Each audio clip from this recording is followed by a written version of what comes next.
So good morning. Time really does seem to go more quickly the older I get. Hard to believe that today we are celebrating the 4th anniversary of our church becoming an affirming congregation, committing ourselves to become a welcoming, safe, inclusive community of faith. During our journey on the way to becoming affirming, one of the things the Affirming Committee did was present a series of Affirming Rainbow Minutes. These minutes were adapted from a skit by the Bay of Quinte Conference UCW, which in turn was based on one created by St. Mark's United Church in Canifton. Those first affirming minutes presented the stories of several different people from marginalized groups and posed the question, would they feel welcome at Kingsview? So for today's anniversary service, we thought it would be interesting to revisit 4 of those people and their stories and reflect on what we've learned and what we've changed in the past 4 years to become even more welcoming. Let's hear Andrea's story. Good morning. Hi. Sorry, nervous. My name is Andrea, and I live with my wife, Judy, and our sons, Andrew and Julian. We're so blessed to have our boys. Soon they're going to be going to daycare a few mornings a week, so we'll have a little more time for church work. I already sing in the choir and deliver meals to shut-ins twice a month. Judy's a member of a committee that has evening meetings. As a lesbian couple with children, we do get a lot of stares and comments, and we worry about whether our kids will be picked on or singled out in school. We are a private couple, just as everyone else is. Most people are. And we don't need to live in the spotlight, but we don't want it to be taboo either. The problem is we never know for sure where or when our kids are going to be okay with others. We're supported and been part of our church for a long time, and now the time has come that we would like to start to come to church service with our children as a family. Is there a place for us here?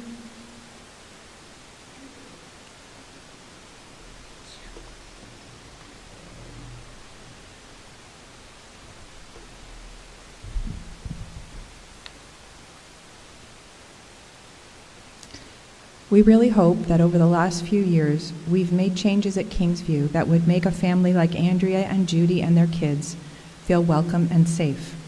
Our mission and vision that we read together today, the pride flag and other signage at our church, our commitment to education and awareness through affirming minutes, speakers, and film discussions are all ways that we as a congregation are committed to learning how to be inclusive, safe, and welcoming. Now let's hear from Bethany.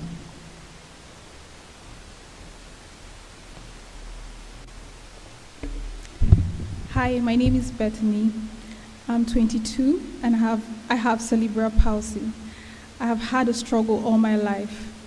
I have a very bad lump and also a learning disability. I have also had to get extra help with my schoolwork. I'm now in my 3rd year of college, where I have found lots of love and support from my small group of friends and teachers. Everyone has been helpful. I could not have done it without them. I used to go to church when I was little because my friends went and I could ride with them. But I don't have a car and there's no bus to where the church is. I know the college bus goes downtown and there must be some churches there, but I wouldn't know anyone and they would all stare. A friend comes here sometimes and suggests that I give it a try, so I'll come for today's service. I see a lot of stairs, but also an elevator. Wonder how you find someone to operate it. Guess I'll have to ask around and maybe just stand here till someone notices. And good news, I see a front pile where my walker can fit in. Is there a place here for me?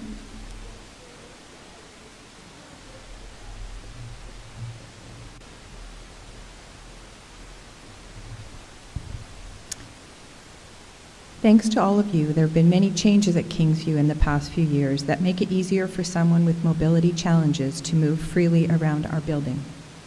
Automated external doors and internal doors on the upper level make this a much more accessible building for our family of faith and for external groups that use our building.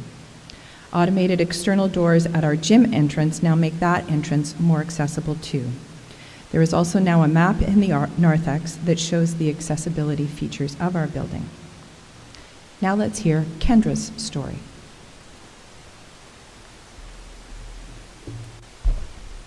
Hi, my name is Kendra. I am 15 years old. I like to put crazy wild colors in my hair, and I love tattoos, alternative music, and books. It took me a while to figure out that I was a lesbian, but once I did, I became confident enough to come out to my friends and family. My close friends were mainly okay with it. A few felt sort of betrayed that I hadn't told them before. But to tell the truth, for me, it took a while, first to figure it out, and then to be confident enough to be able to tell people. My parents were surprised at first, but they've actually been great and very supportive. It hasn't all been easy. I did feel bad when my favorite aunt told me I could choose a better path. But then, many friends and family reminded me that God created and loves all people, and we should celebrate differences. I went to Sunday school, and later on, I helped out with the little kids in the nursery. I used to love junior choir, but now I'm a little cautious. I don't know anyone my age who goes to church, let alone someone who is a lesbian. I'm not always sure how people will look at me or react. I have heard that here in the United Church, you are working to affirm the value of all God's people. Is there a place for me here?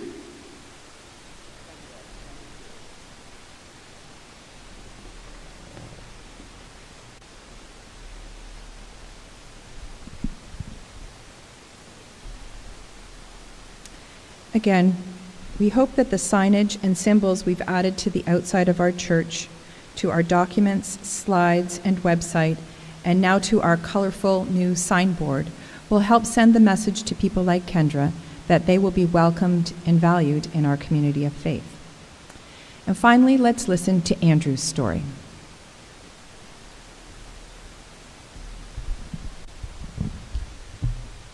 Hi, my name is Andrew, and I live with schizophrenia. I know the name seems overwhelming. It's a lonely, difficult, and demanding illness. Although hard to manage, it is treatable. I didn't cause it. It's a medical problem, just like heart disease.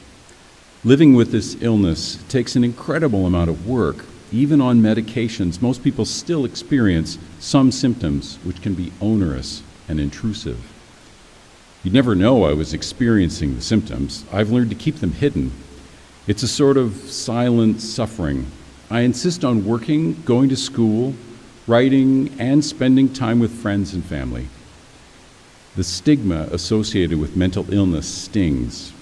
I give educational talks in the community, and I'm always shocked at some of the hurtful and judgmental questions I'm asked.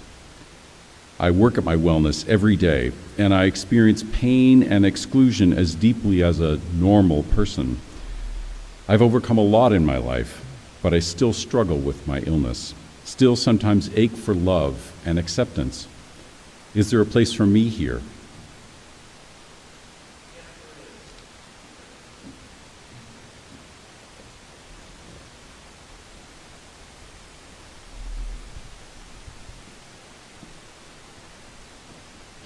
These are just a few stories of people in marginalized groups, and there are so many others we did not have the time to tell. Stories of people of color, stories of people who are new to our country, neurodivergent people, parents struggling with special needs children, all of whom are looking for a place to become part of a community dedicated to demonstrating God's love for God's creation. As we heard in this morning's scripture from Psalm 139, God has made us all. Andrea, Bethany, Kendra, and Andrew, each and every one of us.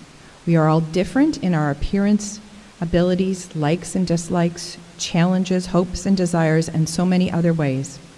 We are as different as the colors of a rainbow. And yet when we come together, we make a beautiful rainbow.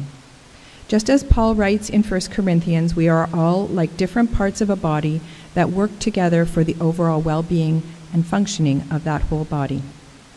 As an affirming church, we're committed to an ongoing journey of learning how we can be better at celebrating the wonderful diversity of God's creation and affirming the value and inclusion of all people in that creation. What could we do going forward to make our church even more welcoming? If you have ideas, please connect with someone on the Affirming Committee. Thank you.